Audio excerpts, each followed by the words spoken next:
La Bible enseigne que nous péchons tous, Romains 3, 23, et que le salaire que nous gagnons pour le péché est la mort éternelle, Romains 6, 23. La Bible ne fait aucune distinction entre les vices et les autres péchés. Tout péché rend le pécheur digne d'une séparation éternelle d'avec Dieu. L'apôtre Jacques déclare que quiconque observe toute la loi, mais pêche contre un seul commandement, devient coupable de tous. Jacques 2, 10. Même un petit vice, même commis involontairement, nous rend coupables d'avoir transgressé toute la loi de Dieu.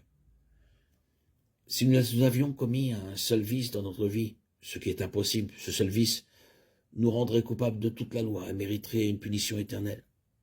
Dieu ne fait pas de distinction entre les péchés mineurs et majeurs en ce qui concerne la culpabilité.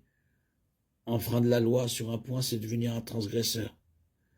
Tous les péchés sont également offensants pour lui, et tous entraînent une punition. La Bible enseigne également que tout péché doit être puni. Soit le pécheur paie pour ses propres péchés en enfer, soit Jésus-Christ paie pour eux en versant son sang sur la croix. Lorsque Jésus a dit « Tout est accompli sur la croix », Jean 19, 30, il disait que la dette du péché avait été entièrement payée. Il avait accompli tout ce qui était nécessaire pour accorder le pardon et la vie éternelle à ceux qui croiraient en lui. C'est pourquoi Jésus dit dans Jean 3, 18 que quiconque croit en lui n'est pas condamné.